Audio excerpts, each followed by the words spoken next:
Hello everyone, welcome to students unique academy. आज हम बात करेंगे उत्तर प्रदेश अधीनस्थ सेवा चयन आयोग ग्राम पंचायत अधिकारी वीडियो एनेबल्ड डेवलपमेंट ऑफिसर भर्ती परीक्षा 2015 की। ठीक है, जो हमारे एग्जाम्स के लिए काफ़ी महत्वपूर्ण है। हमारा पहला क्वेश्चन कह रहा है कि हिंदी परिज्ञान और लेखन योग्यता का कह रहा है कि कर्कश का विलोम नीचे दिए गए विकल्पों में से चुनिए, यानी कि आपको जो कर्कश है उसका विलोम बताना है। ऑप्शन ए है कठोर, ऑप्शन बी है विवेकी, ऑप्शन सी है मधुर और ऑप्शन डी है विनम्र। तो अगर हम बात करें कर्कश की तो इसका मतलब होता है बहुत ही कठोर चीज़ होना, मतलब बहुत ही हार्ड होना। ठीक है, तो इसका विलोम होगा मधुर। क्या होगा? मधुर। और मधुर का मतलब होता है बहुत ही सॉफ्ट। ठीक है, तो कर्कश का विलोम मधुर होगा। वही बात करें कठोर की तो कठोर का विलोम जो होता है वो मुलायम होता है। विवेकी का विलोम अविवेकी होता है और विनम्र होता है उसका धृष्ट होता है। क्या होता है? धृष्ट। ठीक है, तो कठोर का मुलायम, विवेकी का अविवेकी, मधुर का कर्कश और विनम्र का धृष्ट। ठीक है, हमारे हो जाएंगे। आगे बढ़ते हैं। आगे कह रहा है कि मधुर शब्द जो है वो कर्कश शब्द का विलोम है, जबकि कठोर का कोमल है और विवेकी का अविवेकी और विनम्र का धृष्ट जो है वो विलोम है। ठीक है, आगे बढ़ते हैं। आगे कह रहा है हमारा प्रश्न संख्या 2 और 3 वाक्यांशों के लिए एक उचित विकल्प चुनिए, यानी आपको एक उचित विकल्प चुनना है। क्वेश्चन कह रहा है कि जो इंद्र पर विजय प्राप्त कर चुका हो उसे क्या कहते हैं, यानी कि ऐसा व्यक्ति जिसने इंद्र पर विजय प्राप्त कर लिया हो तो उसे क्या कहते हैं।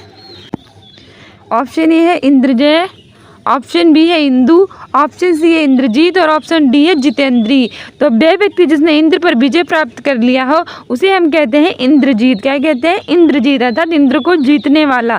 वह व्यक्ति जिसने इंद्र पर विजय प्राप्त कर लिया उसे इंद्रजीत कहते हैं। और वही जिसने अपनी जितेंद्रियों पर विजय प्राप्त कर लिया उसे हम जितेंद्री कहते हैं। ठीक है, तो ऑप्शन बी सही, सी सही हो जाएगा। ठीक है, जो इंद्र पर विजय प्राप्त कर चुका हो वह इंद्रजीत कहलाता है, जबकि इंद्रियों पर विजय प्राप्त करने वाला जितेंद्री कहलाता है। भी मोस्ट इंपॉर्टेंट है, काफी एग्जाम में पूछा जा चुका है, तो याद रखना। जिसने इंद्र पर विजय प्राप्त कर लिया उसे इंद्रजीत और जिसने इंद्रियों पर विजय प्राप्त कर लिया उसे जितेंद्री कहते हैं। आगे हमारा तीसरा क्वेश्चन कह रहा है कि उच्च कुल में पैदा व्यक्ति, यानी कि ऐसा व्यक्ति जो उच्च कुल में पैदा हुआ उसे क्या कहते हैं। ऑप्शन ए है घनी, ऑप्शन बी है सावर्ण, ऑप्शन सी है श्रेष्ठ और ऑप्शन डी है कुलीन। तो अगर हम बात करें ऐसे व्यक्ति को उच्च कुल में पैदा हुआ हो उसे हम कुलीन कहते हैं। क्या कहते हैं? कुलीन। ऑप्शन डी सही हो जाएगा। कुलीन कहलाता है जो उच्च कुल में पैदा हुआ हो। जो धन हो उसे धनी कहते हैं। ठीक है, और जो आगे बढ़ते हैं। आगे कह रहा है कि उच्च कुल में पैदा होने वाला व्यक्ति ही कुलीन कहलाता है। उसके बाद हमारा तीसरा क्वेश्चन कह रहा है कि ईश्वर तुम्हें दीर्घायु दे अर्थ के आधार पर वाक्य का भेद बताइए, यानी कि ईश्वर तुम्हें दीर्घायु दे मतलब दीर्घायु मतलब लंबी आयु दे, तो ये अर्थ के आधार पर कैसा वाक्य है। तो ऑप्शन ई है प्रश्नवाचक वाक्य है, ऑप्शन बी है विस्मयवाचक वाक्य है, ऑप्शन सी है इच्छावाचक वाक्य है कि ऑप्शन डी है निषेधवाचक वाक्य है। जैसा आप जानते हैं कि अर्थ के आधार पर वाक्य जो होते हैं वो 8 प्रकार के होते हैं। जो ईश्वर तुम्हें दीर्घायु दे ये हमारा है इच्छावाचक वाक्य। ऐसा हमारा वाक्य इच्छावाचक वाक्य, इच्छा व्यतीत कर रहा है कि ईश्वर तुम्हें दीर्घायु दे। ठीक है, वही अगर कहीं पे प्रश्न होता है, प्रश्न पूछा जाता है कौन है आप कौन है, आप कहाँ जा रहे हैं, तो वो प्रश्नवाचक वाक्य होगा। विस्मयवाचक होता है जिसमें विस्मय का सूचक लगा होता है और साथ ही विस्मय की बात कही जाती है। कि ये कह रहा है कि जिस वाक्य से इच्छा, स्तुति या आशीर्वाद का बोध होता है उसे इच्छावाचक वाक्य कहते हैं। अतः ईश्वर तुम्हें दीर्घायु दे ये एक इच्छावाचक वाक्य है। ठीक है, क्योंकि हमें इसे इच्छा, स्तुति या फिर आशीर्वाद का बोध हो रहा है। ठीक है, आगे बढ़ते हैं। आगे कह रहा है पांचवा क्वेश्चन कि श्री गणेश का विलोम शब्द है, यानी कि जो श्री गणेश है उसका विलोम क्या होता है, यानी उल्टा क्या होता है। ऑप्शन ए है श्री राधा, ऑप्शन बी है इतिश्री, ऑप्शन सी है विनाश और ऑप्शन डी है इनमें से कोई नहीं। तो श्री गणेश का मतलब होता है कि किसी भी चीज़ की स्टार्टिंग करना है। कहते नहीं है कि मैं आज मैं अपनी दुकान का श्री गणेश करने जा रहा हूँ, नहीं कि उद्घाटन करने जा रहा हूँ, तो इसका मतलब होगा इतिश्री। क्या होगा? इतिश्री यानी कि समाप्ति। ठीक है, श्री गणेश का मतलब होता है आरंभ करना, स्टार्ट करना। इतिश्री का मतलब होता है एंड करना, यानी कि खत्म करना। ठीक है, तो इतिश्री होगा श्री गणेश का विलोम। आगे बढ़ते हैं। आगे कह रहा है कि श्री गणेश का विलोम इतिश्री है। ठीक है, छठा क्वेश्चन कह रहा है कि फूल का पर्यायवाची नहीं है, यानी कि जो फूल है उसका पर्यायवाची कौन सा नहीं है। ऑप्शन ए है सुमन, ऑप्शन बी है पुष्प, ऑप्शन सी है तनुजा, ऑप्शन डी है कुसुम। तो अगर हम बात करें सुमन की तो ये फूल का पर्यायवाची होता है, पुष्प ये भी फूल का होता है, कुसुम ये भी फूल का होता है, लेकिन जो तनुजा होता है ये नहीं होता है। तनुजा का मतलब होता है बेटी। क्या होता है तनुजा का मतलब? तनुजा का मतलब होता है बेटी, डॉटर, लड़की, पुत्री, कन्या, सुता, आत्मजा, दुहिता। ठीक है, ये सब हमारे तनुजा के पर्यायवाची यानी बेटी के होते हैं। वहीं फूल के होते हैं सुमन, कुसुम, पुष्प, प्रसून, मंजरी। ठीक है, ये सब हमारे पुष्प के पर्यायवाची होते हैं, यानी कि फ्लावर के। आगे बढ़ते हैं। आगे कह रहा है कि सुमन, पुष्प, कुसुम फूल के पर्यायवाची शब्द है। इसके अन्य पर्यायवाची शब्द प्रसून, लतांत्र, ये मोस्ट इंपॉर्टेंट है, लतांत्र, मंजरी, गुल हैं। जबकि तनुजा, बेटी, पुत्री, दुहिता ये सब हमारे हैं किसके पर्यायवाची? लड़की के। ठीक है। आगे कह रहा है कि किस रस को रसराज कहा जाता है, यानी कि वो कौन सा रस है जिसे हम रसराज कहते हैं। तो इसके मैंने पहले ही वीडियो बना के रखे हैं, शॉर्ट्स में ना देखे तो देख लीजिएगा। अगर हम बात करें रसराज की तो ऑप्शन ए है हमारा वीर रस, ऑप्शन बी है हास्य रस, ऑप्शन सी है श्रृंगार रस और ऑप्शन डी है शांति रस। तो हमारे रस जो है वो 9 प्रकार के होते हैं, इसलिए 9 रस कहते हैं। लेकिन अब धीरे धीरे इसमें की संख्या बढ़ गई और अब वर्तमान में 11 रस हैं। तो अगर इसे रसराज कहते हैं तो इन 11 रसों में से जो श्रृंगार रस होता है उसे हम रसराज कहते हैं। ठीक है, ऑप्शन सी सही हो जाएगा। रसराज जो है श्रृंगार रस कहलाता है।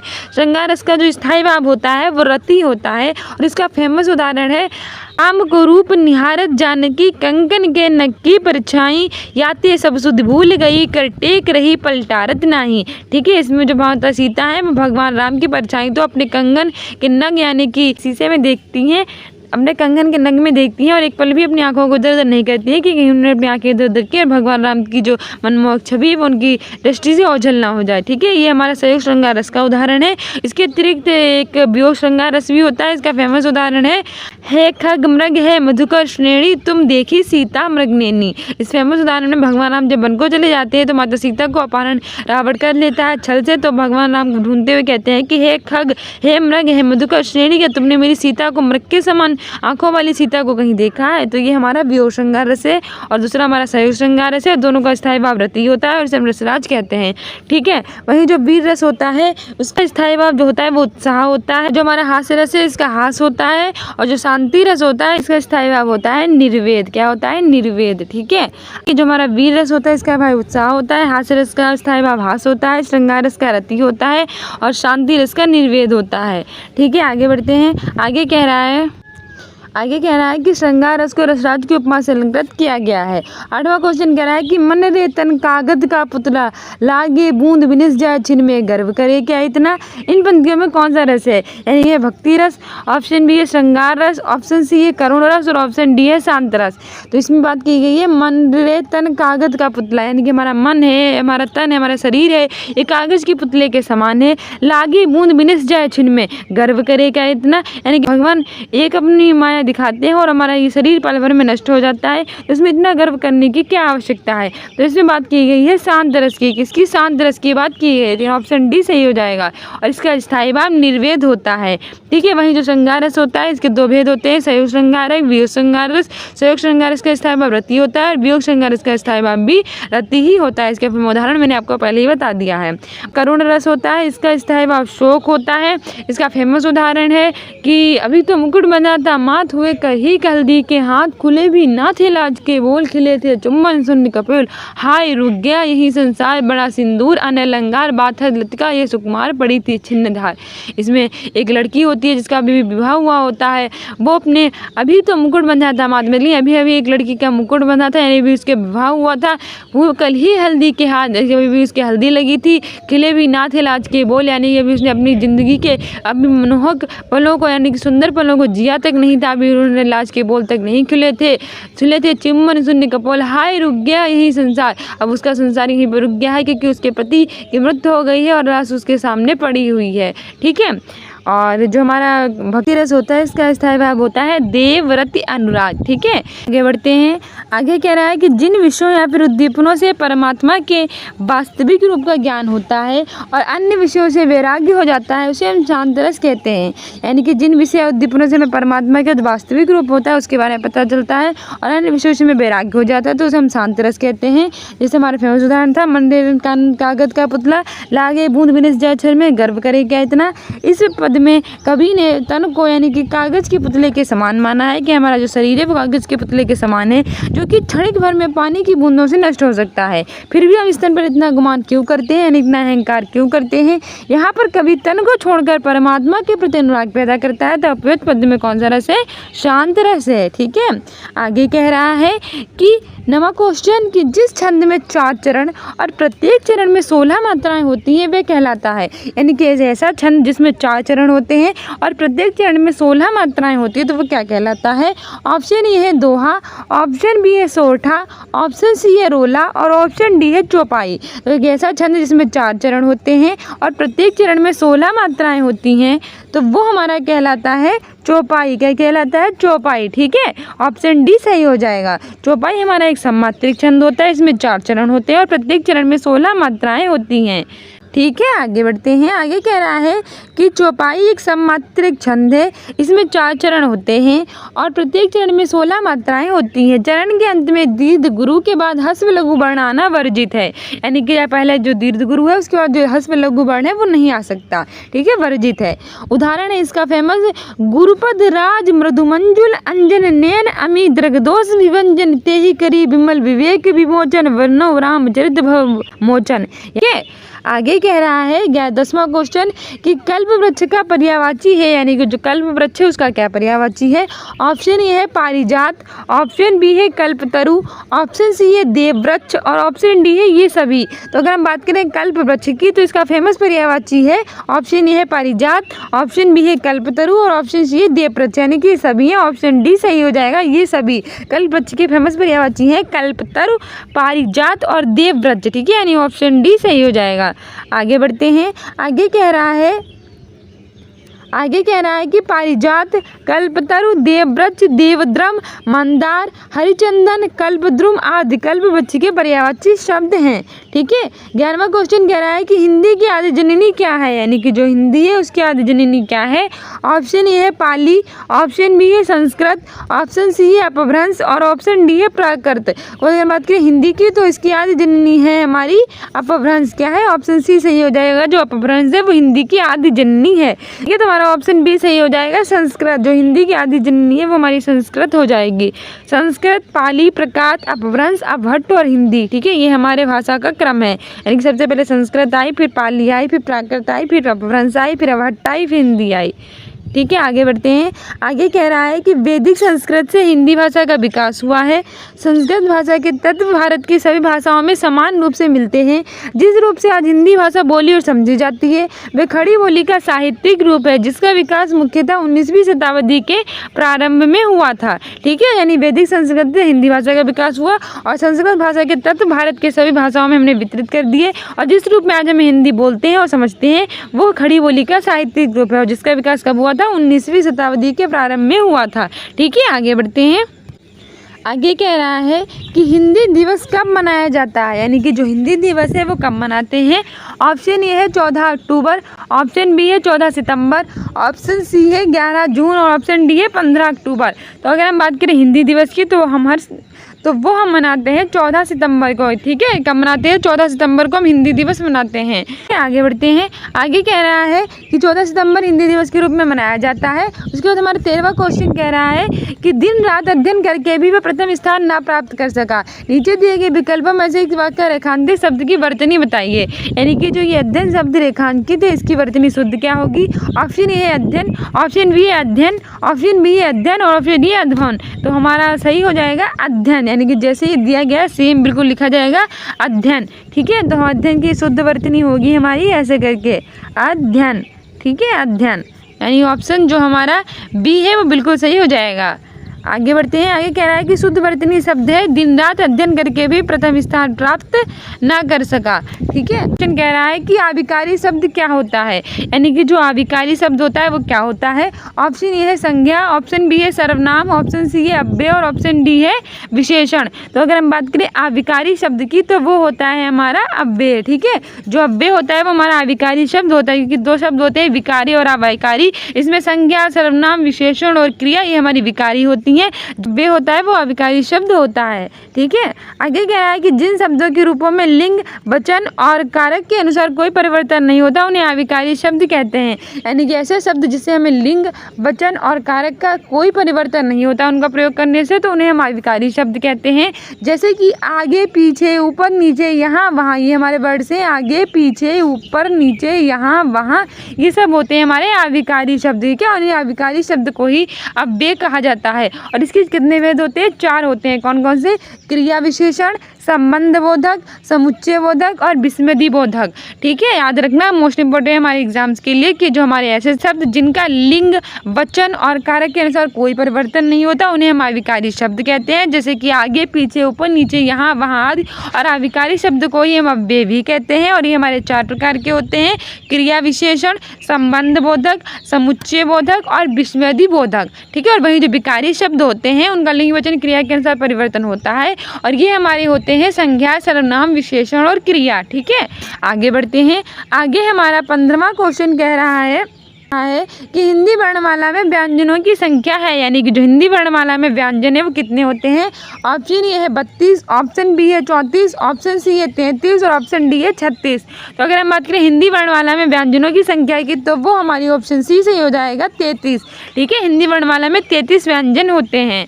ठीक है, क्योंकि टोटल वर्ड जो होते हैं वो 52 होते हैं। इसमें बताया है कि हिंदी वर्णमाला में व्यंजनों की संख्या 33 होती है। उसके बाद कह रहा है हमारा काव्यांश दिया गया है, तो हमें बताना है आपका। आगे हमारा 16 दिया गया है कि निर्देश प्रश्न संख्या 16 से 20 निम्नलिखित काव्यांश को पढ़िए, यानी कि काव्यांश दिया गया है। उनके नीचे दिए गए प्रश्नों के उत्तर विकल्पों में से चुनकर लिखिए। हमें पहले ये काव्यांश पढ़ना है, इसके बाद जो विकल्पों में हमारे क्वेश्चन दिए गए हैं उसके अनुसार हमें उसका आंसर देना है।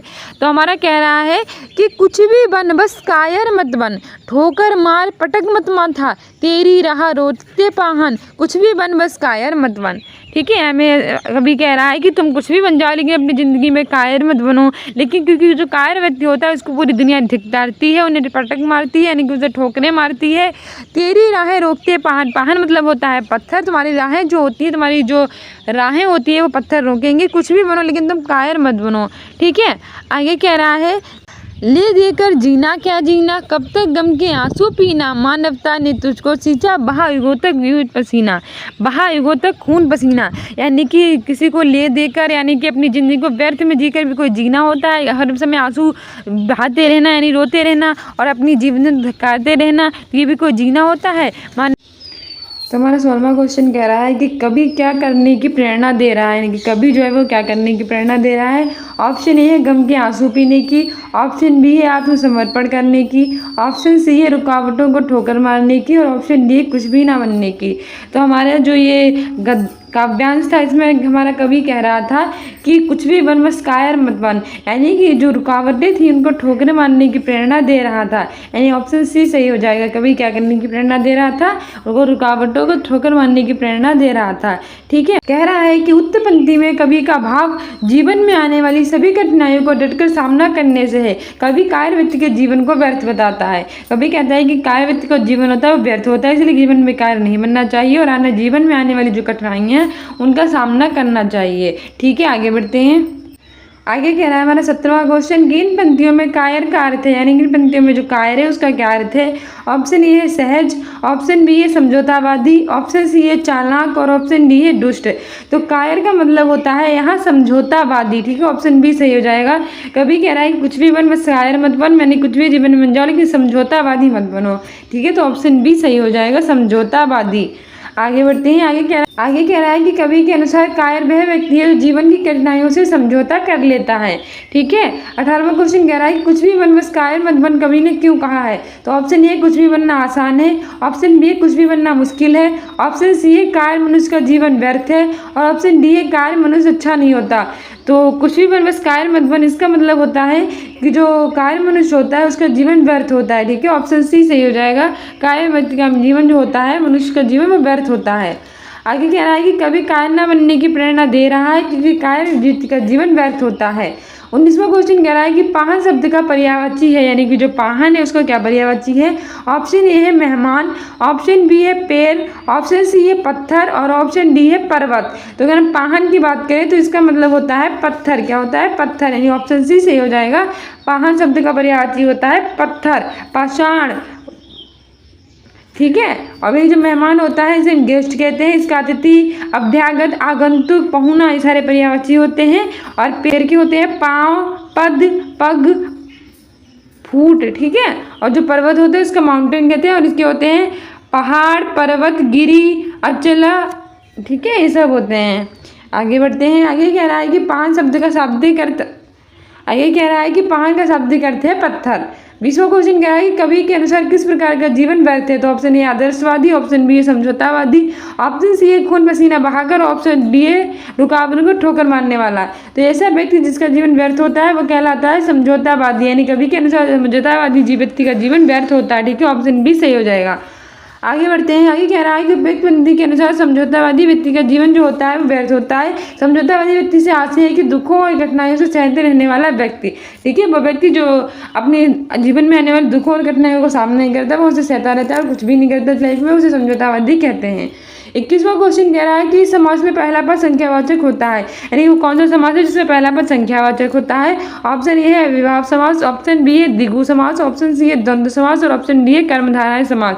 तो जैसा समाज जिसमें पहला पद संख्यावाचक होता है उसे द्विगु समाज कहते हैं, ऑप्शन बी सही हो जाएगा। वहीं जो अव्ययभाव समाज होता है इसका पहला पद अव्यय या फिर आपका पर्यायवाची होता है, यानी किसी का अव्यय होगा, पर्यायवाची होगा या उपसर्ग होगा। वही द्वंद्व समास में दोनों पद समान होते हैं और कर्मधाराएं में विशेषण विशेष होता है। ठीक है, हमारा ऑप्शन बी सही हो जाएगा। जिस समास में प्रथम पद संख्यावाचक और अंतिम पद हो संज्ञा होता है उसे द्विगु समास कहते हैं, जैसे कि त्रिफला यानी कि 3 फलों का समाहार, नवग्रह यानी कि 9 ग्रहों का समाहार इत्यादि। 22वां क्वेश्चन कह रहा है कि राजपुत्र में कौन सा समास है, यानी कि राजपुत्र में हम कौन सा समास का प्रयोग करते हैं? ऑप्शन ए है तत्पुरुष, ऑप्शन बी है द्विगु, ऑप्शन सी है द्वंद्व और ऑप्शन डी है कर्मधाराएं। तो राजपुत्र का मतलब होता है राजा का पुत्र, तो इसमें हमारे तत्पुरुष समास होता है, यानी ऑप्शन ए सही हो जाएगा। तत्पुरुष समास होता है राजा का पुत्र। ठीक है, द्विगु समास में पहला पद संख्यावाची होता है, कर्मधारा में विशेषण विशेष होता है, द्वंद्व में दोनों समान होते हैं। ठीक है, हमारा ऑप्शन ये सही हो जाएगा। आगे कह रहा है कि जिस समाज में अंतिम पद प्रधान होता है उसे तत्पुरुष समास कहते हैं। सामान्यतः इसमें प्रथम पद विशेषण और दूसरा पद विशेष होता है तथा कारको कर्ता और संबोधन को छोड़कर की विभक्ति प्रथम पद और दूसरे पद के बीच लुप्त होती है। जैसे राजपुत्र में राजा का पुत्र इसमें पष्टी तत्पुरुष है और रोगग्रस्त यानी रोग से ग्रस्त इसमें तृतीया तत्पुरुष है। ठीक है, आगे बढ़ते हैं। आगे कह रहा है कि निम्नलिखित प्रत्येक 4 विकल्पों में से बेमेल शब्द को चिन्हित कीजिए, यानी कि इन चारों में से हमें बेमेल शब्द को चिन्हित करना है। तो 23वें का पहला है समस्या, दूसरा है खेद, तीसरा है कठिनाई और चौथा है जटिलता। तो हमारी समस्या यानी कि प्रॉब्लम, खेद यानी कि सारो यानी कि दुख, जटिलता यानी कि बहुत ही हार्ड चीज़, बहुत ही जटिल चीज़, और कठिनाई यानी कि प्रॉब्लम, मुश्किल। तो इसमें ऑप्शन बी अलग हो जाएगा खेद। ठीक है, खेद मतलब होता है खेद जो होता है वो अलग हो जाता है, क्योंकि कोई समस्या, कोई जटिलता और कठिनाई सेम होते हैं। ठीक है, आगे कह रहा है कि समस्या, कठिनाई तथा जटिलता किसी काम की परेशानी को दर्शाते हैं, जबकि जो खेद होता है वो इनसे भिन्न होता है। आगे बढ़ते हैं। आगे कह रहा है, आगे हमारा 24वां क्वेश्चन कह रहा है कि घर, परिजन, परिवार और बच्चे इनमें से अलग कौन सा है?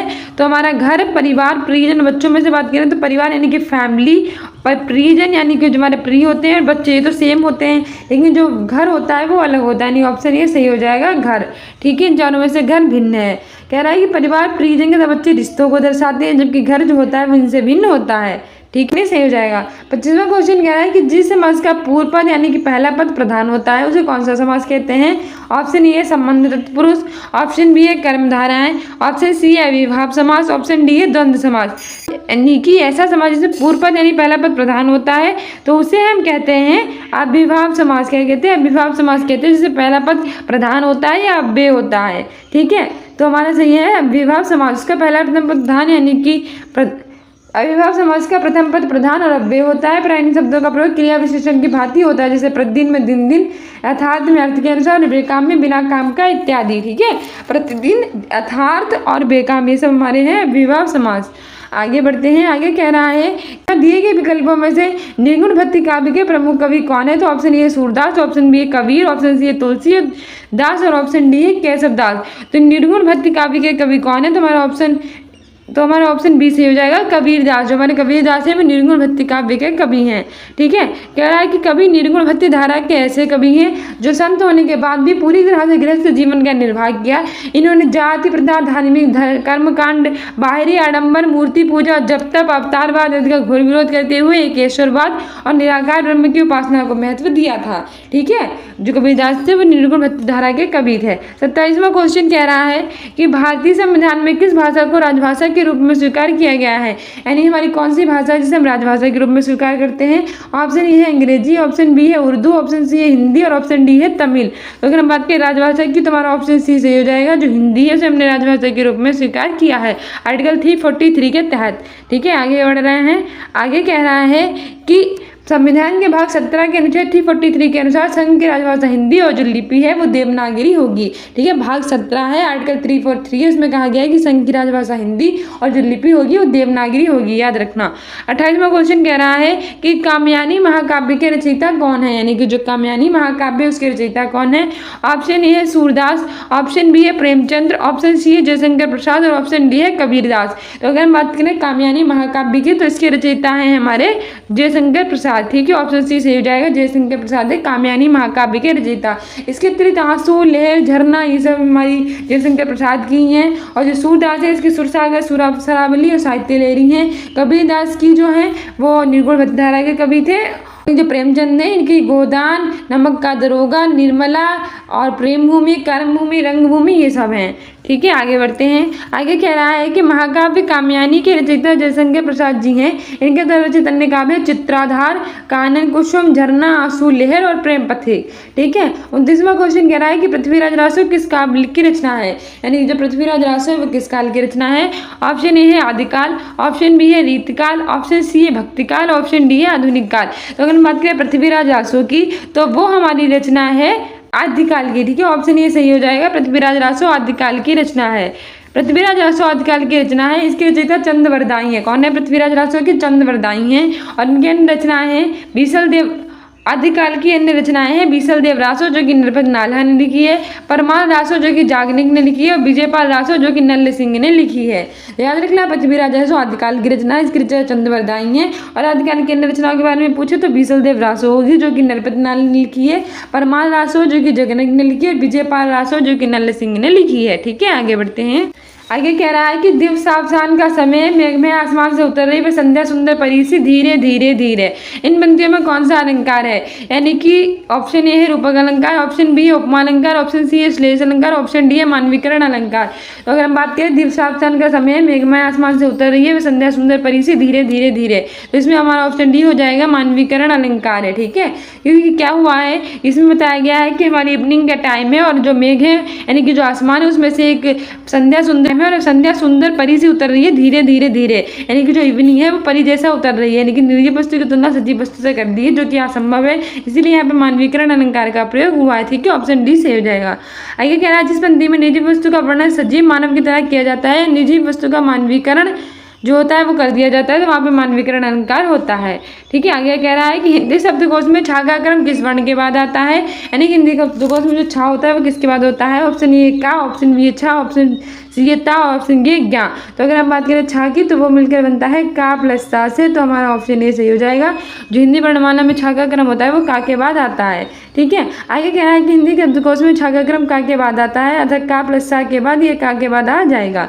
ठीक है, आगे बढ़ते हैं। आगे कह रहा है कि खग जाने खगी की भाषा लोकोक्ति का उचित अर्थ निम्नलिखित विकल्पों में से बताइए, यानी खग जाने खगी की भाषा इसका उपयुक्त अर्थ क्या होगा। ऑप्शन ए है पंछियों की तरह बोलना, ऑप्शन बी है पंछियों की भाषा ना जानना, ऑप्शन सी है पंछी अपनी भाषा स्वयं समझते हैं और ऑप्शन डी है समान प्रवृत्ति वाले लोग एक दूसरे को समझते हैं। तो खग जाने खगी की भाषा इसका मतलब होगा कि जो समान प्रवृत्ति वाले लोग हैं वो एक दूसरे को समझते हैं। ठीक है, ऑप्शन डी सही हो जाएगा। आगे कह रहा है कि खग जाने खगी की भाषा का उचित अर्थ होगा समान प्रवृत्ति वाले लोग एक दूसरे को समझते हैं। ठीक है, आगे 33वां नंबर का क्वेश्चन कह रहा है कि नीचे दिए गए वाक्य के पहले और अंतिम भाग को क्रमशः 1 और 6 की संख्या दी गई है, इनके बीच के अंशों को 4 भागों में बांटकर 11 लावा की संख्या दी गई है। ये चारों भाग उचित क्रम में नहीं है, इन चारों को उचित क्रम में लगाएं ताकि एक सही वाक्य बन सके। ठीक है, तो हमें उचित क्रम में इन वाक्यों को लगाना है। तो हमारा इस प्रकार से शुरू होता है वाक्य कि जिस प्रकार देहकना है उसी प्रकार उसके स्वभाव का मनुष्य का धैर्य अग्नि का धर्म प्रय होना चाहिए। तो यानी कि कैसे लगाएंगे, जिस प्रकार अग्नि का धर्म यानी कि बा होगा, जिस प्रकार अग्नि का धर्म देहकना है यानी कि या होगा, देहकना है उसी प्रकार मनुष्य का धैर्य यानी कि ला होगा, मनुष्य का धैर्य उसके स्वभाव का यानी कि रा होगा प्रय होना चाहिए। जिस प्रकार अग्नि का धर्म देहकना है उसी प्रकार मनुष्य का धैर्य उसके स्वभाव का प्रय होना चाहिए। बा या लारा, तो बा या लारा यानी ऑप्शन सी सही हो जाएगा हमारा। ठीक है, आगे बढ़ते हैं। आगे कह रहा है कि वाक्य का सही क्रम है जिस प्रकार अग्नि का धर्म देखना है उसी प्रकार मनुष्य का धैर्य उसके स्वभाव का प्रयोग होना चाहिए। 34 नंबर का क्वेश्चन कह रहा है कि अकल का दुश्मन मुहावरे का अर्थ है, यानी कि जो अकल का दुश्मन मुहावरा है उसका क्या अर्थ है। ऑप्शन ए है मित्र, ऑप्शन बी है महापंडित, ऑप्शन सी है महामूर्ख और ऑप्शन डी है शत्रु। तो अगर हम बात करें अकल के दुश्मन की तो उसका मतलब होता है महामूर्ख, यानी ऑप्शन सी सही हो जाएगा। महामूर्ख होता है अकल का दुश्मन है, ठीक है, यानी कि ऑप्शन सी सही हो जाएगा।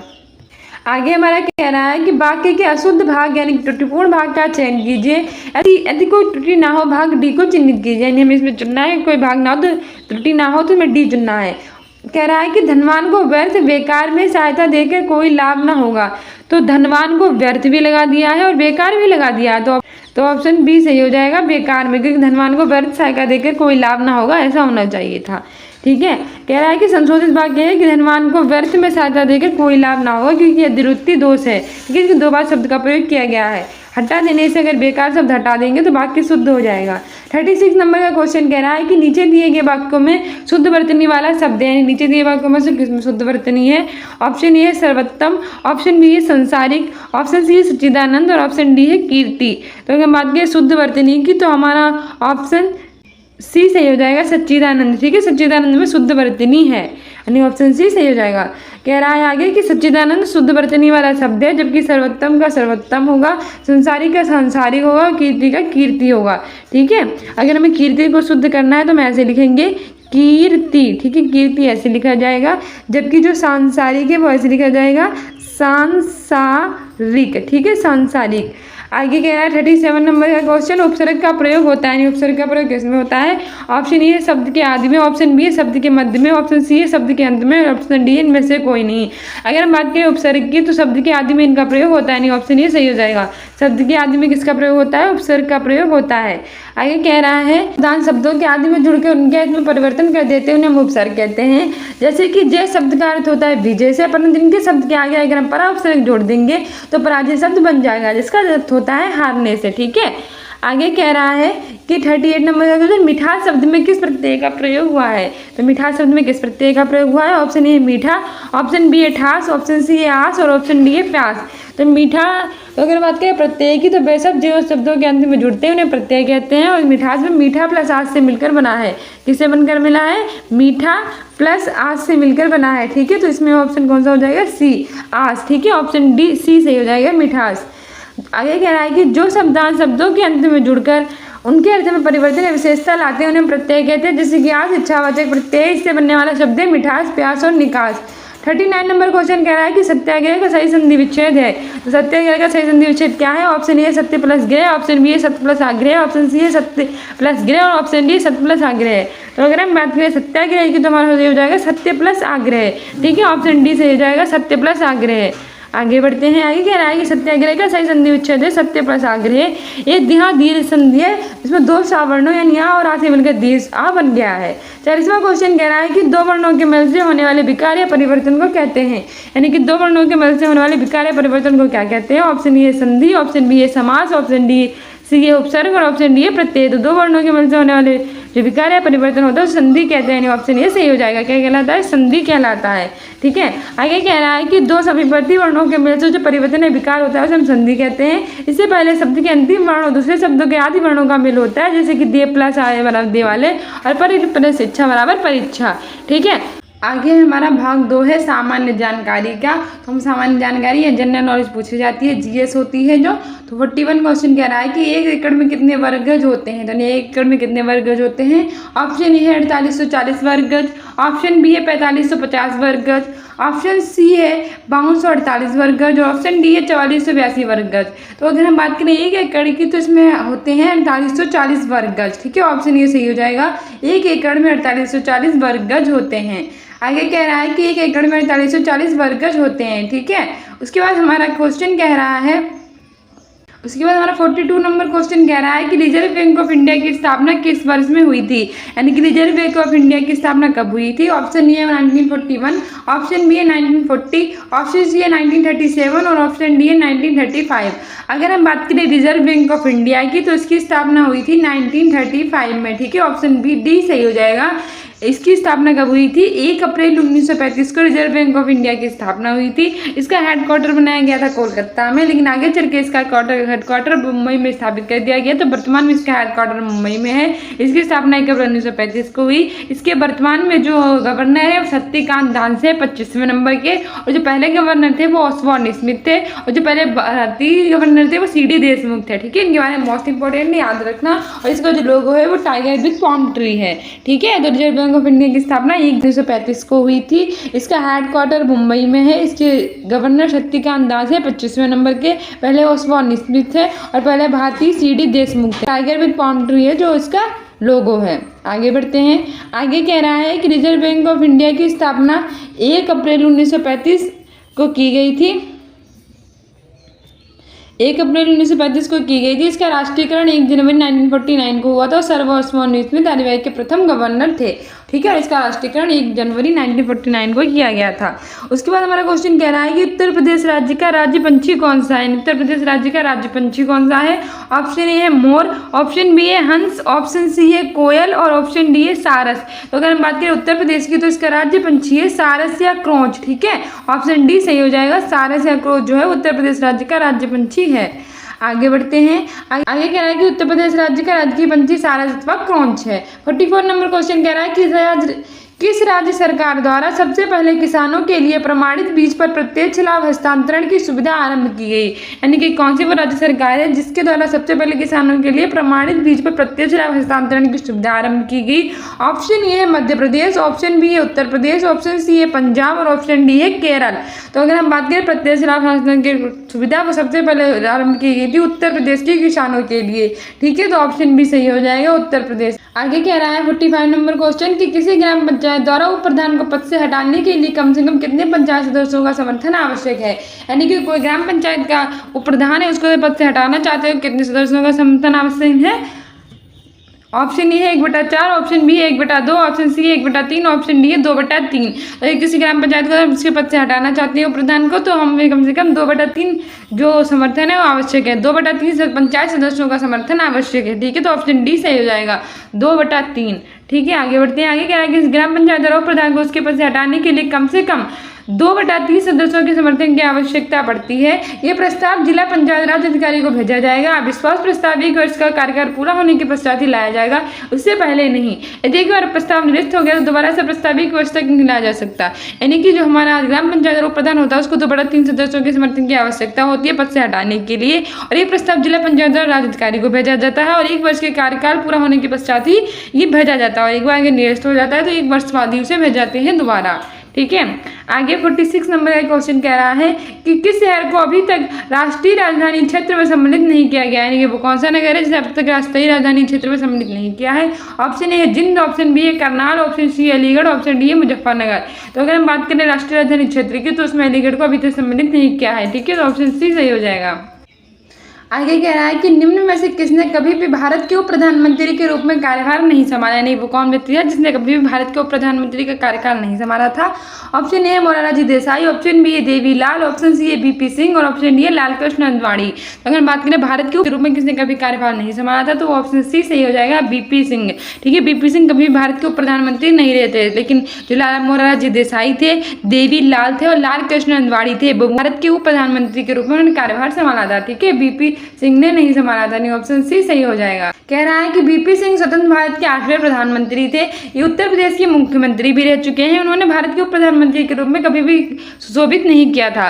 भारत के उप प्रधानमंत्री सरदार वल्लभ भाई पटेल, मोरारजी देसाई, चौधरी चरण सिंह, जगजीवन राम यशवंत राव चौहान और चौधरी सिंह लालकृष्ण अडवाणी थे। ठीक है, आगे बढ़ते हैं। आगे कह रहा है कि किसी विधानसभा में भारत के संविधान के अनुसार कम से कम और अधिक से अधिक कितने सदस्य हो सकते हैं?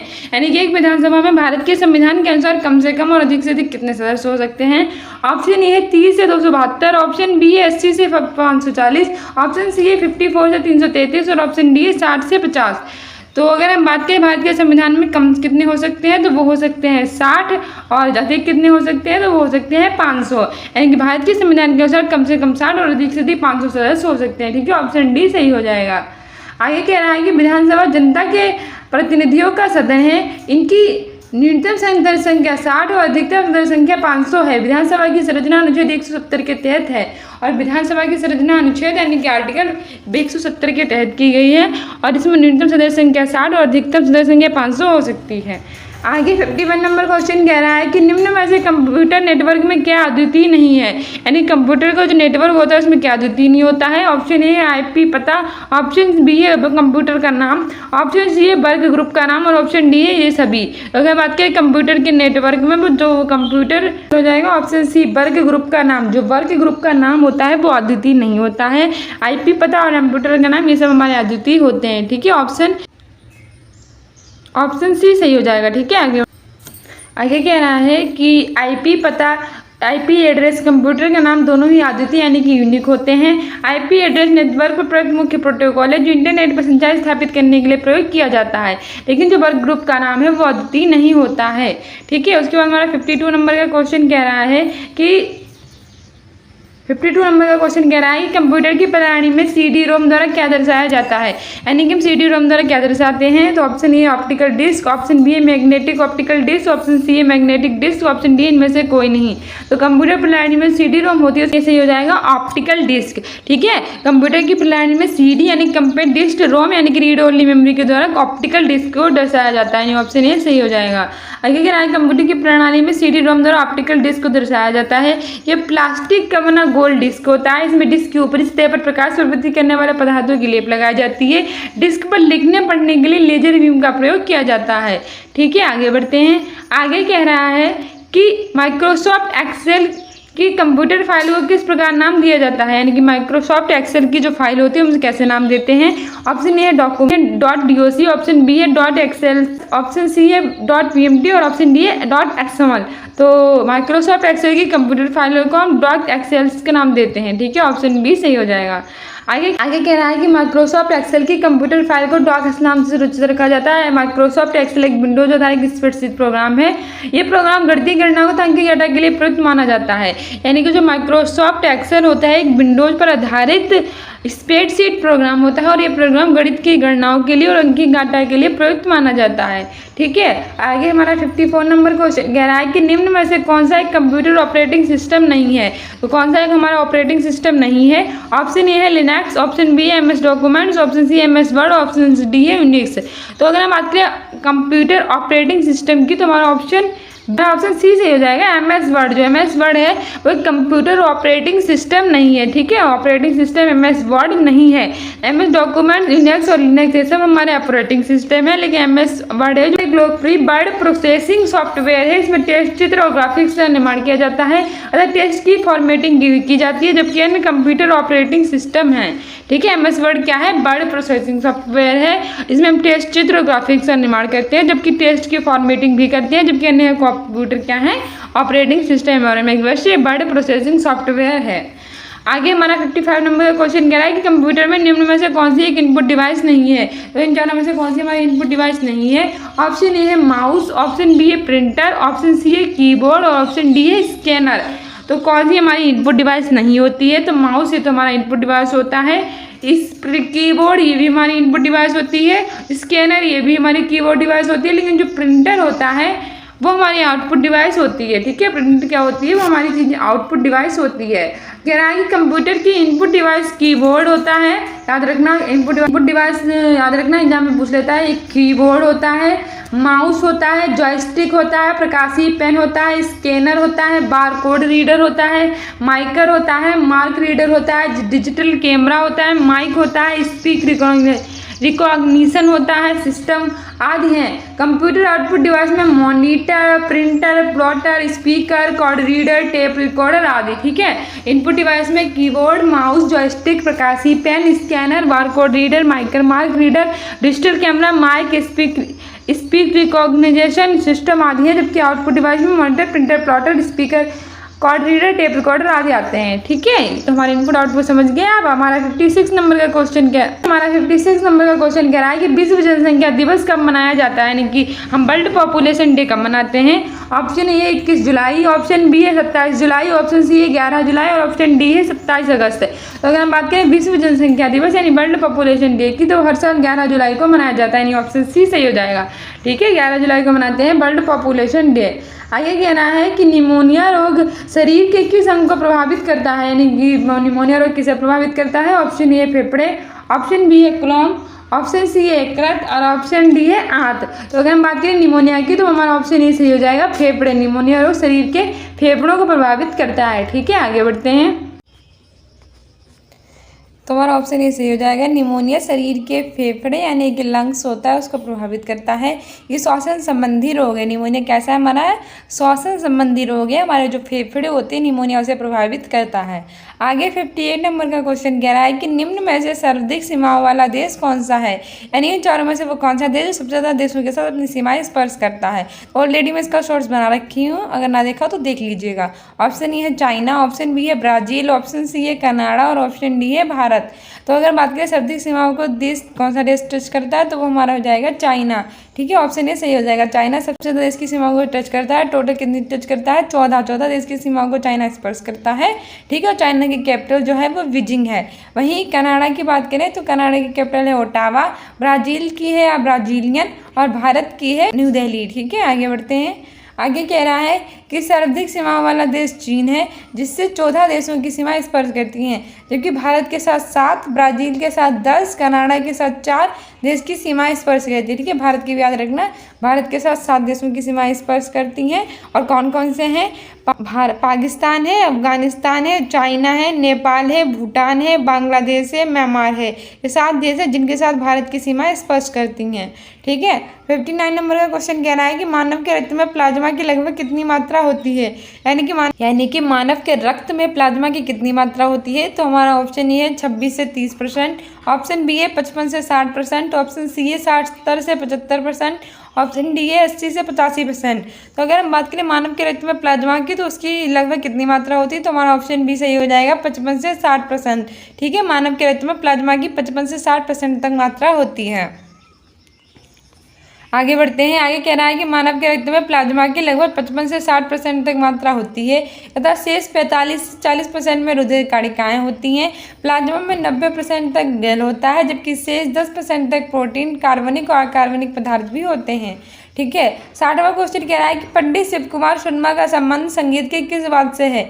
जो पंडित शिव कुमार शर्मा है उनका संबंध किससे है, तो ऑप्शन ए है तबला वादक है, ऑप्शन बी है शहनाई वादक है, ऑप्शन सी है सारंगी के हैं और ऑप्शन डी है संतूर के हैं। तो अगर हम बात करें पंडित शिव कुमार शर्मा की, तो इनका संबंध संगीत के संतूर से है। किससे, किस वाद्य यंत्र से है, संतूर से है। ठीक है, ऑप्शन डी सही हो जाएगा, पंडित शिव कुमार शर्मा का संबंध है संतूर से। ठीक है, आगे बढ़ते हैं। आगे पंडित शिव कुमार शर्मा प्रख्यात भारतीय संतूर वादक है। संतूर एक कश्मीरी लोकवाद्य है। संतूर क्या है, एक कश्मीर का लोकवाद्य है। ठीक है, आगे 61 नंबर का क्वेश्चन कह रहा है कि भारत का सर्वोच्च नागरिक सम्मान कौन सा है। तो भारत का सर्वोच्च नागरिक सम्मान कौन सा है, ऑप्शन ए है पद्मश्री, ऑप्शन बी है पद्म विभूषण, ऑप्शन सी है अशोक चक्र और ऑप्शन डी है भारत रत्न। तो भारत के सर्वोच्च नागरिक सम्मान ऑप्शन डी सही हो जाएगा, भारत रत्न। जो भारत रत्न है वो भारत का सर्वोच्च नागरिक सम्मान है। नंबर 2 पे पद्म विभूषण है, नंबर 3 पे पद्मश्री है। ठीक है, तो भारत रत्न, पद्म विभूषण और पद्मश्री भारत के सर्वोच्च नागरिक सम्मान है, याद रखना। ठीक है, ऑप्शन डी सही हो जाएगा। कह रहा है कि भारत का सर्वोच्च नागरिक सम्मान भारत रत्न है। इसकी शुरुआत 1954 में हुई थी, यानी इसकी शुरुआत कब हुई थी, 1954 में। ये 26 जनवरी को भारत के राष्ट्रपति के द्वारा प्रदान किया जाता है। इसके मेडल पर सूर्य का चिन्ह अंकित होता है, यानी कि जो भारत का सर्वोच्च नागरिक सम्मान है वो भारत रत्न है। इसकी स्टार्टिंग कब हुई थी, 1954 में हुई थी। राष्ट्रपति के द्वारा 26 जनवरी को प्रदान किया जाता है और इसमें जो मेडल प्रदान किया जाता है इस पर सूर्य का चित्र जो होता है वो अंकित होता है। ठीक है, आगे हमारा 62 नंबर का क्वेश्चन कह रहा है कि भारत में राष्ट्रपति अपना कार्यकाल पूरा होने के पहले अपना त्यागपत्र किसको सौंपते हैं। भारत में जो राष्ट्रपति होते हैं वो अपना कार्यकाल पूरा होने से पहले किसको अपना त्यागपत्र सौंपते हैं। तो ऑप्शन ए है मुख्य न्यायाधीश, ऑप्शन बी है उपराष्ट्रपति, ऑप्शन सी है प्रधानमंत्री और ऑप्शन डी है लोकसभा अध्यक्ष। तो अगर हम बात करें भारत के राष्ट्रपति को, तो अपना कार्यकाल पूरा होने से पहले अपना त्यागपत्र उपराष्ट्रपति को देता है। ठीक है, ऑप्शन बी सही हो जाएगा, राष्ट्रपति अपना कार्यकाल पूरा होने से पहले अपना त्यागपत्र उपराष्ट्रपति को देता है और उपराष्ट्रपति राष्ट्रपति को देता है। ठीक है, ये भारत में राष्ट्रपति अपना कार्यकाल पूरा होने के पूर्व अपने पद का त्याग करना चाहता है तो वो अपना त्यागपत्र उपराष्ट्रपति को सौंप देता है। ठीक है, आगे बढ़ते हैं। आगे कह रहा है कि स्वतंत्र भारत में उत्तर प्रदेश के प्रथम विधानसभा अध्यक्ष कौन थे, यानी कि स्वतंत्र भारत में हमारे उत्तर प्रदेश के प्रथम विधानसभा अध्यक्ष कौन थे। तो ऑप्शन ए है Purushottam Das Tandon, option Madan Mohan Verma, option C है दरबारी लाल शर्मा और ऑप्शन डी है नफीसुल हसन। तो अगर हम बात करें स्वतंत्र भारत में उत्तर प्रदेश के प्रथम विधानसभा अध्यक्ष की, तो हमारा ऑप्शन ये सही हो जाएगा पुरुषोत्तम दास टंडन। जो पुरुषोत्तम दास टंडन थे उत्तर प्रदेश विधानसभा के पहले अध्यक्ष थे। ठीक है, आगे बढ़ते हैं। आगे कह रहा है कि स्वतंत्र भारत में उत्तर प्रदेश राज्य के प्रथम विधानसभा अध्यक्ष श्री पुरुषोत्तम दास टंडन थे, और जो कि 1937 से लेकर 1950 तक रहे थे। तब रहे थे 1937 से 1950 तक रहे थे, और उत्तर प्रदेश राज्य के प्रथम विधानसभा अध्यक्ष पुरुषोत्तम दास टंडन थे। ठीक है, आगे बढ़ते हैं। आगे कह रहा है कि भारत का सबसे दक्षिणी छोर कौन सा है, यानी कि वो कौन सा छोर है जो भारत का सबसे दक्षिणी छोर है। ऑप्शन ए है इंदिरा कोल, ऑप्शन बी है गुहार मोती, ऑप्शन सी है कीबुथू और ऑप्शन डी है इंदिरा पॉइंट। अगर हम बात करें भारत के सबसे दक्षिणी छोर की, तो हमारा ऑप्शन डी सही हो जाएगा, इंदिरा पॉइंट। जो इंदिरा पॉइंट है भारत का सबसे दक्षिणी छोर है। वहीं जो इंदिरा कोल है भारत का सबसे उत्तरी छोर है, जो कीबुथू है भारत का सबसे पूर्वी छोर है, जो गुहार मोती है भारत का सबसे पश्चिमी छोर है। ठीक है, आगे बढ़ते हैं। आगे कह रहा है कि भारत का सबसे दक्षिणी छोर इंदिरा पॉइंट है, जो इंदिरा कोल है वो सबसे उत्तरी छोर है, जो कीबुथू है वो सबसे पूर्वी छोर है, और जो गुहार मोती है वो सबसे पश्चिमी छोर पर स्थित है। ठीक है, अगर एग्जाम में पूछ लेता है, याद रखना। 67 नंबर क्वेश्चन कह रहा है कि भारत में जहांगीर का शासनकाल क्या था, यानी कि भारत में जब जहांगीर था उसका शासनकाल क्या था। ऑप्शन ए 1605 से 1627, ऑप्शन बी है 1627 से 1658, ऑप्शन सी है 1658 से 1707, ऑप्शन डी है 1707 से 1748। तो अगर बात करें भारत में जहांगीर के शासनकाल की, तो हमारा ऑप्शन ये सही हो जाएगा 1605 से 1627। जो भारत में जहांगीर का शासनकाल था वो 1605 से 1627 था। ठीक है, ऑप्शन ये सही हो जाएगा। भारत में जहांगीर का शासनकाल 1605 से 1627 तक था। इस शासनकाल चित्रकला का स्वर्ण युग कहते थे। 7 दिसंबर 1627 को इनकी मृत्यु हो गई थी। तो जहांगीर की मृत्यु कब हुई थी? 7 दिसंबर 1627 को हुई। आगे कह रहा है कि 68 नंबर का क्वेश्चन, आधुनिक हिंदी साहित्य का पिता किसे माना जाता है। तो आधुनिक हिंदी साहित्य का पिता किसे मानते हैं? ऑप्शन ए है मुंशी प्रेमचंद, ऑप्शन बी है भारतेंदु हरिश्चंद्र, ऑप्शन सी है भीष्म साहनी और ऑप्शन डी है देवकी नंदन पंत। तो आधुनिक हिंदी साहित्य का जो पिता है वो माना जाता है भारतेंदु हरिश्चंद्र को। ठीक है, ऑप्शन बी सही हो जाएगा। जो भारतेंदु हरिश्चंद्र जी थे उन्हें आधुनिक हिंदी साहित्य का पिता माना जाता है। आगे कह रहा है कि आधुनिक हिंदी साहित्य का विभाजन के कारण, हिंदी के काल विभाजन के कारण आधुनिक हिंदी साहित्य का पिता भारतेंदु हरिश्चंद्र को माना जाता है। ये आधुनिक हिंदी के पहले रचनाकार थे। हिंदी को सर्वप्रथम काल विभाजन गिरिरोशन के द्वारा किया गया था, और इनका प्रसिद्ध नाटक अंधेर नगरी चौपट राजा और भारत दुर्दशा था। क्या था इनका प्रसिद्ध नाटक? अंधेर नगरी चौपट राजा और भारत दुर्दशा। ठीक है, आगे बढ़ते हैं। आगे कह रहा है कि 68 नंबर का क्वेश्चन कि स्वतंत्र भारत के प्रथम भारतीय और अंतिम गवर्नर जनरल कौन थे। तो स्वतंत्र भारत के प्रथम भारतीय और अंतिम गवर्नर जनरल जो थे, option A Chakravarti Rajagopalachari, option B है लॉर्ड माउंटबेटन, ऑप्शन सी है Narasimharachari, option D Ramaswamy C R. तो अगर बात करें स्वतंत्र भारत के प्रथम भारतीय और अंतिम गवर्नर जनरल की, तो हमारा सही आंसर हो जाएगा ऑप्शन ए चक्रवर्ती राजगोपालाचारी। चक्रवर्ती राजगोपालाचारी थे वो स्वतंत्र भारत के प्रथम भारतीय और अंतिम गवर्नर जनरल थे, जबकि जो लॉर्ड माउंटबेटन थे वो स्वतंत्र भारत के प्रथम गवर्नर जनरल थे। ठीक है, पर ये भारतीय नहीं थे। आगे कह रहा है कि स्वतंत्र भारत के प्रथम भारतीय और अंतिम गवर्नर जनरल जो थे वो चक्रवर्ती राजगोपालाचारी थे 1948 में। ठीक है, 78 नंबर का क्वेश्चन कह रहा है कि लोहे की छोटी सी गोली पानी में डूब जाती है, जबकि जहाज यानी जो जलयान है वो पानी में तैरता है। ये सिद्धांत निम्न में से किस वैज्ञानिक के सिद्धांत पर आधारित है। तो ऑप्शन ए है एल्बर्ट आइंस्टीन, ऑप्शन बी है ब्लेज पास्कल, ऑप्शन सी है न्यूटन, ऑप्शन डी है आर्किमिडीज। तो हमारा ऑप्शन डी सही हो जाएगा, आर्किमिडीज। जो लोहे की एक छोटी गोली होती है वो पानी में डूब जाती है, जबकि जहाज जलयान पानी में तैरता रहता है। ये जो आर्किमिडीज वैज्ञानिक थे उनके सिद्धांत पर आधारित है। ठीक है, आगे बढ़ते हैं। आगे कि लोहे की छोटी गोली पानी में डूब जाती है, जबकि जहाज यानी कि जो जलयान है पानी पर तैरता है। यह आर्किमिडीज के प्लावन के सिद्धांत पर आधारित है। लोहे की गोली का भार उसके द्वारा हटाए गए जल के भार से अधिक होता है, जिससे वह जल में डूब जाता है, जबकि जहाज का ढांचा इस प्रकार बनाया जाता है कि उसके द्वारा हटाए गए जल का भार जहाज के उस पर लदे सामान के भार से अधिक हो जाता है, जिसके कारण पानी पर ये तैरता रहता है। ठीक है, तो ये हमारा समाप्त हो गया जीके जीएस का भी पोर्शन। इसके बाद हमारा सामान्य बुद्धि परीक्षण की बात कर लेते हैं, यानी कि अपने थर्ड कह रहा है सामान्य बुद्धि परीक्षण यानी कि रीजनिंग का है। ठीक है, 71वां क्वेश्चन कह रहा है कि अंग्रेजी वर्णमाला के प्रत्येक अक्षर को यदि वर्णमाला में उसके क्रमांक के समान मूल्य दिया जाए तो निम्नलिखित में से किसके सभी अक्षरों के मूल्यों का योग सर्वाधिक होगा। तो हम सबका योग सबसे अधिक किसका होगा इन चारों में से। तो अगर हम बात करें अगर हर्ट की, तो हर्ट का कितना होता है 8 जो है 8 होगा, एच का 8 होगा, ई का 5 होगा, ए का 1 होगा, आर का 18 होगा और जो हमारा टी है उसका 20 होगा। अब इन सबको जोड़ दीजिए तो हमारा ये 20 है और 8 और 5 कितने होते हैं 8, 9, 10, 11, 12, 13, 13 और 1 14, 14 और 18, 14 और 18 कितने होते हैं 14 और 18 और 20। अब इनको जोड़ दो, 4 दूनी 8, 4 तियाँ 12, हाथ से लगाए 2 दूनी 4, 2 3 4 और 5, 52 आ जाएंगे। यानी हमारे हार्ट का कितना होगा 52 होगा। ठीक है, ये हमारा जो हार्ट है इसका हमारा 52 होगा। उसके बाद अपना लीवर का देख लेते हैं। लीवर में जो एल है उसका 18 होता है, आई जो होता है उसका 9 होता है, बी जो होता है उसका 22 होता है, ई जो होता है उसका 5 होता है और आर जो होता है उसका 18 होता है।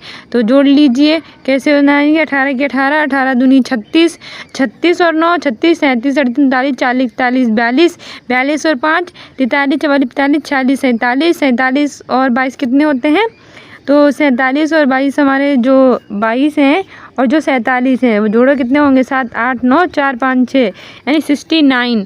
ठीक है, तो हमारे लीवर का कितना हो जाएगा, लीवर का हमारा हो जाएगा, लीवर का जो लीवर है इसका 69 हो जाएगा और ये हार्ट था इसका 52 था। और जो हमारा लंग्स है इसका कितना हो जाएगा एल 12, यू का होता है 22, एन का होता है 14, जी का होता है 7 और एस का होता है 19। तो इन सबको जोड़ लो कितना होगा 2 की 2 दूनी 4, 4 दूनी 8, 8 और 8 दूनी 16 और 8 तियाँ 24। ठीक है, 4 हो जाएंगे, हाथ से लगा 2, 2 दूनी 4, 5, 6 और 7, 7 हो जाएंगे यानी 74। तो लंग्स का हमारे 74 है। आखिर में टीथ का बचा है तो जोड़ लेते हैं। टी का 20 होता है, ई का 5 5 यानी 10 होता है, फिर टी का 20 होता है, फिर 8 होता है, 20 की 20, 20 39 50 और 58। तो हमारे टीथ का कितना हो जाएगा 58। तो सबसे ज़्यादा किसका है, सबसे ज़्यादा है 74। तो 74 किसका दिया गया लंग्स का। तो सभी एचओ का मूल्य सर्वाधिक होगा तो हमारे लंग्स का हो जाएगा। ठीक है, लंग्स हमारे सबसे ज़्यादा है 74। तो हमारे जो ऑप्शन सी है वो सही हो जाएगा। आगे बढ़ते हैं, आगे क्या कह रहा है देख लेते हैं। अनुसार अक्षरों के मूल्यों का योगफल निम्न होगा। जैसे मैंने आपको ऊपर जोड़ के बताया कि हार्ट में एच जो होता है वो 8 होता है, ई का 5 होता है, ए का 1 होता है, आर का 18 होता है, टी का 20 होता है। ठीक है, और इन सबको जोड़ के 52 हो जाता है। फिर लीवर में एल का 12 होता है, आई का 9 होता है, बी का 22 होता है, ई का 5 होता है, आर का 18 होता है, टोटल 66 हो जाता है। फिर हमारे लंग्स में एल का 12 होता है, यू का 21 होता है, एन का 14 होता है, जी का 7 होता है, एस का 19 होता है और 73 हो जाता है। फिर टी का 20 होता है, ई का 5 होता है, फिर ई का 5 होता है, फिर टी का 20 होता है, फिर एच का 8 होता है, टोटल 58 हो जाता है। और इन सब में सबसे ज़्यादा हमारा 73 है। तो सबसे ज़्यादा लंग्स हो रहा तो हमारा ऑप्शन सी सही हो जाएगा। सबसे कम पूछता तो हमारा सबसे कम 52 हो जाता और हार्ट हो जाता। ठीक है, आगे कह रहा है कि नीचे एक पासे की कह रहा है 72 नंबर का क्वेश्चन कि नीचे एक पासे के 4 प्रारूपों को दर्शाया गया है। इस पासे में अंक 2 के विपरीत फलक पर कौन सा अंक होगा, यानी कि जो 2 है इसके विपरीत कौन सा अंक होगा। तो 2 यहाँ पर भी है और 3 4 है। ठीक है, 2 यहाँ पर भी है, इसको हटा दो, इसको भी हटा दो, तो 3 4 और 3 4 को काट दो और जो 2 के विपरीत हो जाएगा 5 होगा। ठीक है, तो हमारा ऑप्शन सी सही हो जाएगा 5। ठीक है, 2 के विपरीत हमारा 5 होगा। आगे बढ़ते हैं, आगे कह रहा है कि जब 2 पासों के 2 अंक समान हो तो तीसरा अंक विभिन्न हो, तो तीसरी संख्या आपस में विपरीत क्रम में हो तो पासा पहला और पासा 3 के 3 और 4 अंक समान हो जाएंगे और तीसरी संख्या 2 के विपरीत हो जाएगी। ठीक है, 73 नंबर क्वेश्चन कह रहा है कि एक 18 सेंटीमीटर के ठोस घन से 3 सेंटीमीटर के छोटे छोटे घन बनाया जाए तो कितने घन बनेंगे। ऑप्शन ए है 216, ऑप्शन बी है 24, ऑप्शन सी है 124, ऑप्शन डी है 6। तो अगर हम 18 सेंटीमीटर के ठोस घन से 2 सेंटीमीटर के छोटे घन बनाए तो कुल कितने घन बनेंगे, हमारा ऑप्शन ए सही हो जाएगा 216। ठीक है, 216 घन बनेंगे।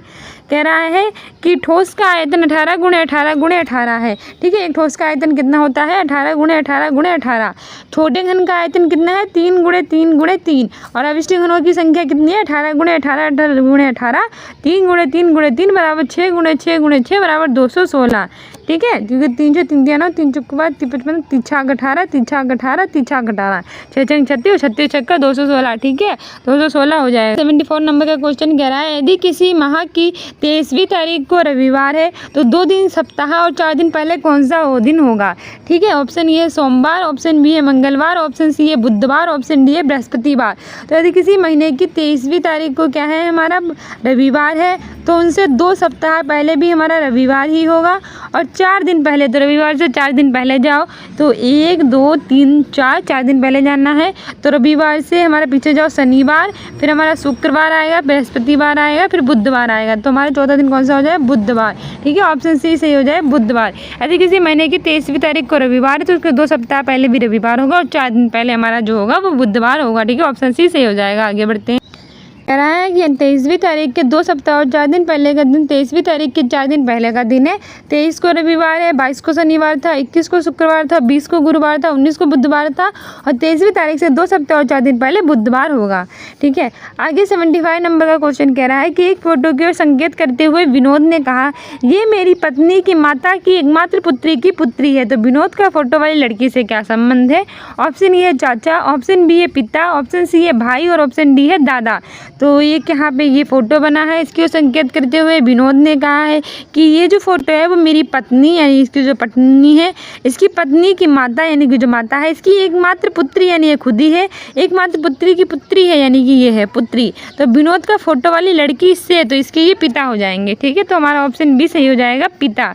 ठीक है, ये जो फोटो वाली लड़की है वो इसके पिता हैं। ठीक है, फोटो वाली लड़की के पिता हैं ये। तो ये देख लीजिए, हमारा आरेख भी बना हुआ है कि जो विनोद है इसी फोटो वाली लड़की है, ये इसकी पत्नी की पुत्री है और एकमात्र पुत्री है, तो ये वाली पुत्री है और इसका तो विनोद जो हो जाएगा वो पापा हो जाएगा। ठीक है, आगे बढ़ते हैं। आगे कह रहा है कि 76वां क्वेश्चन कि एक पिता ने अपने पुत्र के जन्म दिवस पर कुछ लड़के और लड़कियों को बुलाया। लड़कों की संख्या लड़कियों से 2 कम थी। पिता ने सभी लड़कों को 10 रुपये और सभी को रुपये 10 और सभी लड़कियों को 20 रुपये का उपहार स्वरूप दिया। यदि कुल 280 रुपये खर्च हुए तो लड़कों की संख्या कितनी थी? तो हमें ये बतानी है कि लड़कों की संख्या कितनी थी और टोटल 280 खर्च हुए। तो ऑप्शन ए थी 8, ऑप्शन बी है 10, ऑप्शन सी है 12 और ऑप्शन डी है 14। तो हमारा ऑप्शन ए सही हो जाएगा 8। ठीक है, हो जाएगा 8। ठीक है, 8 थी। माना लड़की संख्या x है तो लड़कियों की संख्या क्या है? वो लड़कों की संख्या से x+2 है तो x+2 कर देंगे। फिर 10 + x + 20 x+2 बराबर 280 हो जाएगा। फिर 10x + 20x + 40 - 280 हो जाएगा। 30x - 280 - 40 हो जाएगा 240 और 30 इन सबको करेंगे 3 × 8 = 24 बराबर 8 हो जाएगा। ठीक है, आगे कह रहा है कि एक परीक्षा में 5 छात्र ABCD और E उपस्थित हुए। यदि C को B से 5 अंक कम मिले, D को B से 10 अंक अधिक मिले और A से 20 अंक कम मिले, तो E को B से 22 अंक अधिक मिले हो तो B को कुल 40 अंक मिले हो तो A का कितना अंक मिले? तो E को कितने अंक मिले? ऑप्शन ए है 52, ऑप्शन बी है 60, ऑप्शन सी है 64 और ऑप्शन डी है 70। तो एक परीक्षा में 5 छात्र थे। ठीक है, 5 कौन कौन से? A B C D और E थे। ठीक है, यदि C को B से 5 अंक कम मिले तो C को कितने मिले हमें ये नहीं पता है, D को B से हमें नहीं पता है कितने मिले, किसको कितने मिले, लेकिन B को कुल 40 अंक मिले। B को कितने मिले? कुल 40 अंक मिले। ठीक है, अब फिर से पढ़ते हैं। तो C को B से 5 अंक कम मिले तो B से 5 अंक कम कर दो तो 35 C को मिल जाएंगे। D को B से 10 अंक अधिक मिले तो हमारे D है उससे 10 अंक अधिक मिले तो हमारे इसके 50 हो जाएंगे। ठीक है, 40 में 10 जोड़ेंगे 50। 10 अंक अधिक मिले और A से यानी जो D है उसको A से 20 अंक कम मिले तो अगर इसको 50 मिले हैं तो और जो हमारा 60 70 तो इसको A को 70 मिल जाएंगे। ठीक है, E को B से 22 अंक अधिक मिले और जो हमारा E है उसको B से 22 अंक अधिक मिले तो हमारे B में 22 जोड़ दो 40 50 60 और 62 हो जाएंगे।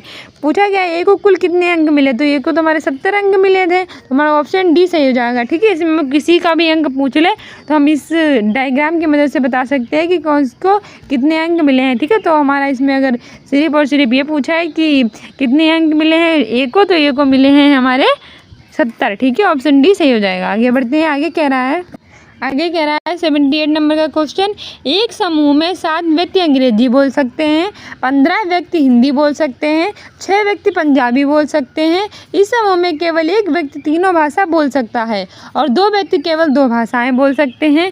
समूह में कुल कितने व्यक्ति हैं? ठीक है, तो आपको ये बताना है कि समूह में कितने व्यक्ति हैं। ऑप्शन ए है 23, ऑप्शन बी है 24, ऑप्शन सी है 25 और ऑप्शन डी है 26। तो सही आंसर हो जाएगा ऑप्शन बी 24। ठीक है, हमारा ऑप्शन बी सही हो जाएगा। देख लेते हैं हमारा कैसे बना बनाया गया है। तो हमारा ये देखिए डायग्राम दिया गया है कि जो 4 हैं वो सिर्फ पंजाबी बोलते हैं, 13 हिंदी बोलते हैं, 4 अंग्रेजी बोलते हैं और जो एक व्यक्ति है वो तीनों बोलता है, जो 2-2 व्यक्ति हैं वो 2-2 भाषाएं बोलते हैं।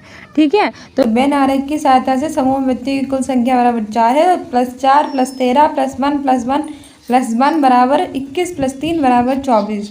ठीक है, सो डियर स्टूडेंट्स, ये थे हमारे मोस्ट इंपॉर्टेंट क्वेश्चंस जो हमारे सभी एग्जाम्स के लिए काफ़ी महत्वपूर्ण थे। I hope you like this video. If you like it then like, subscribe and share. Thank you, bye.